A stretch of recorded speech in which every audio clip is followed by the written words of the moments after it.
Hey, and welcome to another episode of This Week in Search. My name is Matt Coffy, CEO of CustomerBloom. Hey, today we're going to talk about a very important thing that happened just a couple of days ago, and that is the Panda rollout.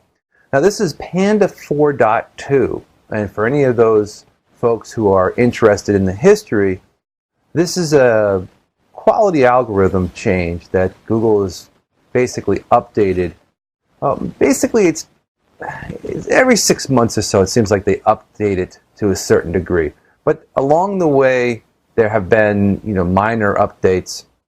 The last one was about 10 months ago when they had the last Panda refresh. Now, Panda in itself is sort of a database upgrade. And what's different about this time, on the 18th when this rolled out, July 18th that is that this was a slow roll. Now, according to Google, and this is where you kind of have to think about what their strategy is that this may take months for this to be implemented fully across the internet. So why the difference? Why all of a sudden a Panda update that takes months to implement? Meaning that, is their algorithm at a certain point where the database needs to be updated and crawled over this period of time? We know that in all reality, Google could do an update and it can affect stuff instantly. We've known this because we've seen it happen with other updates. So why the 2 months? What's going on? And a lot of people have speculated that this isn't necessarily even a Panda update. This is a whole different quality algorithm. Now, when you talk about quality algorithm, this Panda update really relates to the site itself, the on-site particulars, whether or not there's duplicate content, crappy content, just spammy crap that's been replicated. A lot of the Panda revolution was that it went across sites and sort of scored them to some matrix where it said, okay, if this site has good quality content, I'll let it go, I won't penalize it or demote it in the search rankings. So what does that mean to you and I? Well, the question is, if you've got a Panda penalty in the past, and you fix the content on your site, this should relieve you of the demotion of certain keywords that you probably were being demoted for in the first place because you might have had bad quality content related to some of the activity related to the keywords around your website. Not all of people's websites were also penalized, meaning that the fact that the Panda update was a site-wide penalty meant it kind of gave you a suppression across a lot of your keywords, but not all people were penalized in the same format. So it might have penalized partially some of your activity. Now, a lot of this is hearsay, meaning that are these new updates, meaning is Penguin 4.2 really the update? Or is it just going to recrawl out what we call the natural occurring real-time algorithms that are going out there and just updating the database? No one will really know because Google's not going to give you that information. But what has been assessed is that over the next couple of weeks, we'll see if there's any indication. Right now, it's just a big dud. Really, nothing has happened. We've seen all of our search rankings stay about the same across all of our customers. Maybe one or two with some minor fluctuations. So the question is, was this really a Panda release at all? And was it really just maybe some sort of new way to sort of refresh the database over time that allowed for some sort of mitigation of what we call the collateral damage that happens when you do a general algorithm update? And that piece of the missing puzzle will be determined, well, at least somewhat determined over the next couple of months to see if anything changes.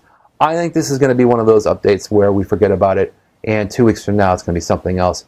I think the Panda life is a shelved event. I think most of the quality updates are in real time, and that this is really just some sort of database change to figure out how to work with, I think, really what we know is going on, which is they're looking at user metrics more than anything else right now to determine whether or not a site's got quality issues. And I think it has to do with recharging some of the elements within that user metric database so we can see crawled over time some data. And I think that's where this ends up at the end of the day.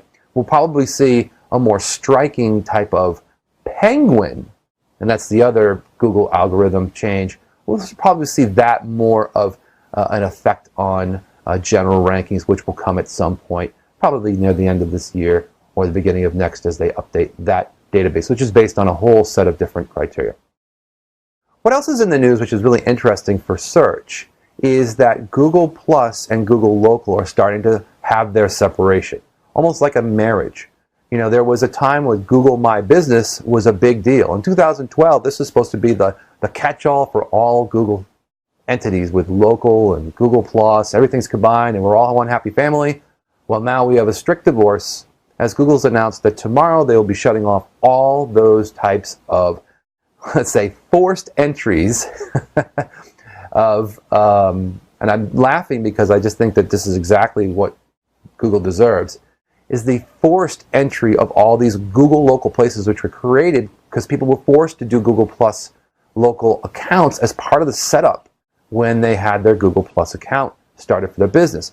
And I think this really is the determining factor whether or not Google Plus is going to survive or not. It's got to survive on its own merit as a social network and not tied together with Google Plus business listings / local listing map review, that whole environment where Google's making money or probably will make money at some point with these social networks. So I think what's going to see in all relevance is this separation of Google Plus, sort of slowly dwindling into more of a morph of really just a true kind of technical social network as opposed to the Google Plus or Google Plus Business, My Business, Google Places, which goes into its own familiar territory of being sort of a local identifier for businesses and other entities so that you can separate sort of the two functions, which is one, a social function where you're just trying to be part of some community, where on the other side there's map listings, reviews, and so forth. That, again, this is going to help out Yelp and some of the other players in the space where they have traditionally started to battle up against these Google Plus listings, where I think we start to see now more focus in on just trying to be Google trying to figure out what they want to do with this network they've created over time. And we've had some departures of some of the main players in that department, so we can certainly see that someone will probably pop up, take it over, and reinvigorate it at some point down the line. Speaking of reinvigorating, I've also noticed that Yahoo, for the first half of this year, is making an absolute killing. They are just really just accelerating their business. Now they have 33% of the market share in the US for the paid ads, which is really interesting. But think about it, 61% now Google, 33% Yahoo, and of course there's a few folks in there in between that make up the difference, but that is a pretty substantial number. They grew 16% as opposed to Google, which grew 6% in the amount of ad revenue and so forth. So you really start to see that Google's making traction. Part of this is because of their relationship with Microsoft. Another one is because of the the way that things are kind of shaking out within the spheres of the browser world. But what we really like to see is that Google and Yahoo now fighting over real organic search as well. We can see that Google's kind of getting the fact that they can make a lot of money by stuffing as much as they can down the pipes with their cost per click and really raising cane in that area. But Yahoo is starting to change up their format of even their SERPs. So when you do a search in Bing Yahoo, which is obviously the same thing, they're changing up how the results are, and they're making it more user-friendly. And in fact, I will think that over time, we'll see this margin get closer and closer. And that's just because I think the natural forces in the market will determine that there's just too much paid ads in Google, and that people get upset because they can only see paid ads at some point, especially on mobile devices. It's just kind of crazy. All you see is mobile ads. And that Yahoo becomes also default browser for a lot of the entrants in the market. Whether or not Apple decides to make their own search engine or not is another determinant, but I think right now we see some real interesting stats that are coming from Yahoo Bing. And that's a very good thing for the market.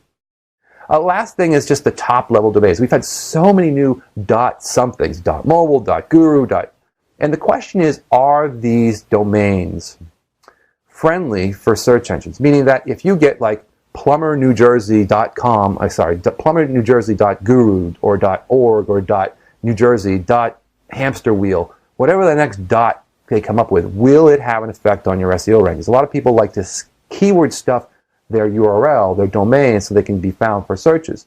And John Mueller, who's the guy in charge of really a lot of the Google kind of, let's just say, the head of the environment where he's close to the press and he gets on Hangouts and stuff, has said, vehemently, no, you can keyword stuff all you want, but it's not going to have an effect on your SEO.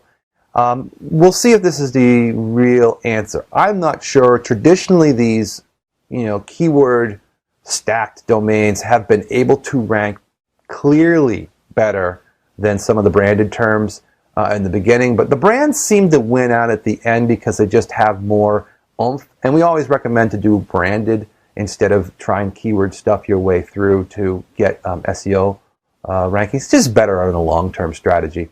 But time will tell. These new top-level domains, we'll see if they actually make resonance with the public. Does anyone trust a .club or a .party or a .guru or a .something, .marketing, .business, whatever it might be, as opposed to .com, which has been the standard de facto? I think almost like most people I've spoken with and most businesses, they want a .com for right now. And I think that's really where the market will stay for the next couple of years. All right, that's it for this week. We'll see you next week.